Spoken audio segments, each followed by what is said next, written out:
For more on this, let's go to Patrick Bury, who joins us now live from Bath in the UK. He's a former NATO analyst and defence and security expert. Welcome to TRT World. So we've been hearing a lot from Donald Trump with regards to NATO. He's angry, we know that. And he's reportedly issued an ultimatum to NATO allies that he's demanding that they send warships to the Strait of Hormuz within days. What do you make of this?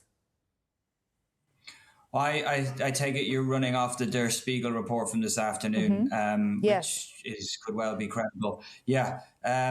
Listen, he's angry. I think he's angry. We know he's transactional. Everyone says this. The issue is essentially, first of all, the UK was slow on allowing the UK bases to be used on strikes, even defensive strikes, for the US to basically resupply their air force and conduct raids from the UK bases. The other key nations here in Europe are Spain, which closed its airspace and basically made the US move some of its refueling aircraft to France and Germany. Italy, which denied airspace to one of the bombers that was going on to attack Iran. And it looks like France may have done that in one case. So Trump is a transactionalist. He's looking at this and he's saying, well, what is the point of being in NATO if I can't use my air bases, which are one of the reasons the NATO European allies say it's good for the US to be in NATO because you get all these basing rights. Now, the problem is precedent and the deals that the way that these basing right deals work is in precedent before, say in the 80s when US was bombing Libya, Spain closed its airspace. I think France did too. So there is a precedent for these kind of things to happen if a member state just disagrees with what another member state, i.e. the US as the superpower, is doing. And secondly, all of the bases, as far as I know, obviously are bilateral agreements between the United States and the host nation. And so in those agreements, the host nation will always reserve rights about how those bases can be used. And that is signed up to and understood by the US, certainly by the military and by the president. That's what goes on. The difference is you get a president like Trump, and he views it very differently from what the precedent is. But Patrick, if you go to these reports, if they are confirmed, it's as Der Spiegel is saying that this could be, an ultimatum. Do you think that we could see European nations actually sending support to the Strait of Hormuz? It's a very interesting one. Some US analysts have said they've seen this coming.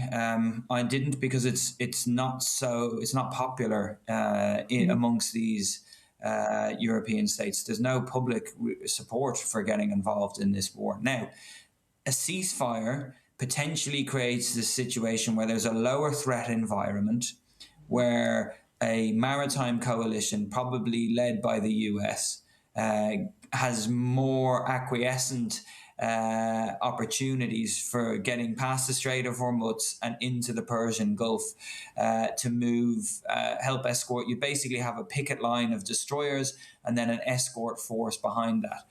The issue is, of course, if the threat changes, if Iran doesn't want this to happen, it becomes very difficult for those vessels to sustain themselves over a long period of time.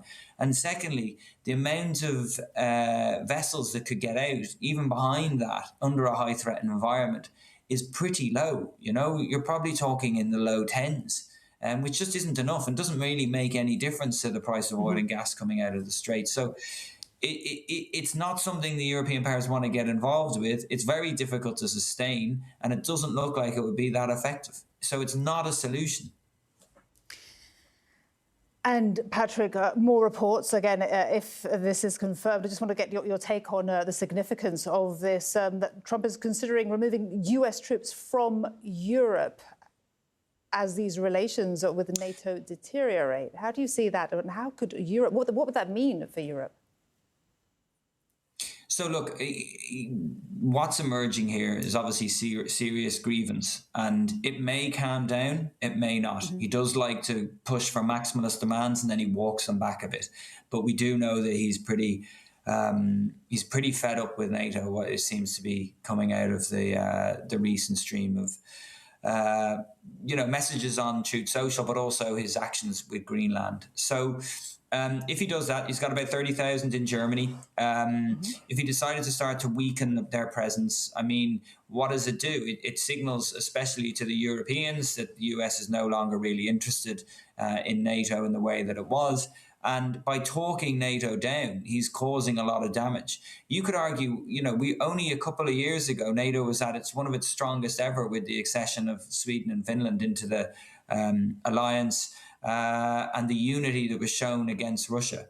Of course, over time, what's happened, and now with the election of President Trump, you could argue who's caused more damage to NATO now? Is it the American president? By simply saying and questioning its utility. That doesn't mean that NATO is perfect, of course. All big organizations and based on member states, it certainly isn't.